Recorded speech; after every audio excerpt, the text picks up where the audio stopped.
Që do thot, o gjinderuar, se në fund të muajit Ramazanit nuk mund të ekzistojë ajo që o sa mirë pas ka ardhur, fiziku, trupi, kjo, ajo, por është tjetra pra, për shkak të ushqimit është tjetra që o sa mirë që ke bë, sa i urtë ke qenë pak kështu, a kjo duhet jetë në fundit?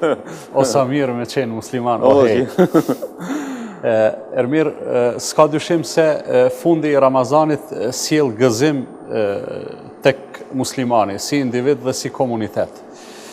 Kjo me paralajmërimin e të dërguarit sallallahu alaihi wasallam, i cili thot se agjeruesi i ka dy gëzime, gëzimin e përfundimit të agjerimit, qoftaj ditor apo mujor, dhe gëzimin tjetër që është sigurisht shumë më i madh, gëzimi i takimit me Zotin fuqiplot në botën tjetër për shkak të nderit të madh dhe shpërblimit të madh që Zoti ka përgatitur për agjeruesit.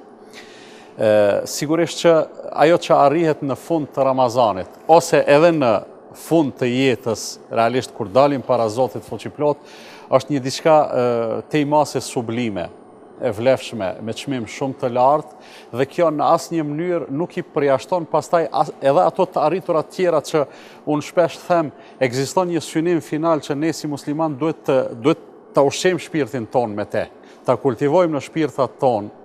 E ai synim është të fitojmë kënaqësinë e Allahut fuqiplot, të përfitojmë nga falja e tij dhe kalimthi do të arrijmë realizimin e një sër qëllimesh dhe synimesh ku ndonjë mund të jetë edhe një gdhendje fizike e kështu me radhë. Më lejo të kthehem për arsye se prej momentit që e paralajmërove titullin e formuluar me një kujdes të veçantë, më bëre të mendoj te çështja e hajes dhe pijes, pra njeriu ushqehet dhe pi, dhe mendoj se kjo është e përbashkëta në mes tij dhe botës shtazore.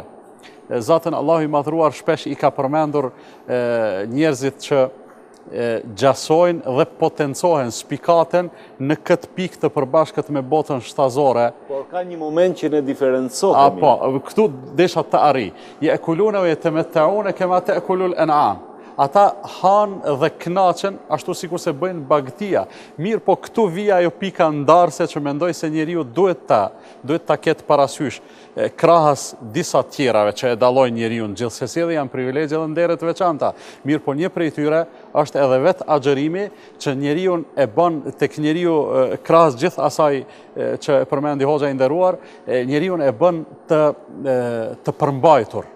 E bën njeriu të aftë që ta kontrollojë veten e vet.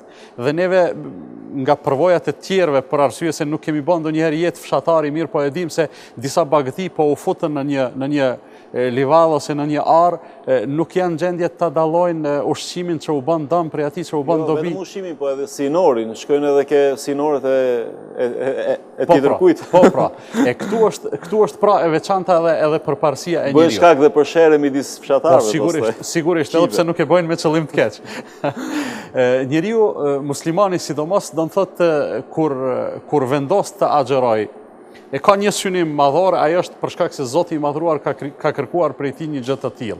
Agjerimi nuk është një ditë apo 3 ditë apo 10 ditë, por është një muaj që mund të jetë 29 apo 30 ditë. Megjithatë Zoti i madhruar me mëshirën e tij dhe mirësinë e tij e ka parapase kjo është ajo e cila i nevojitet njeriu.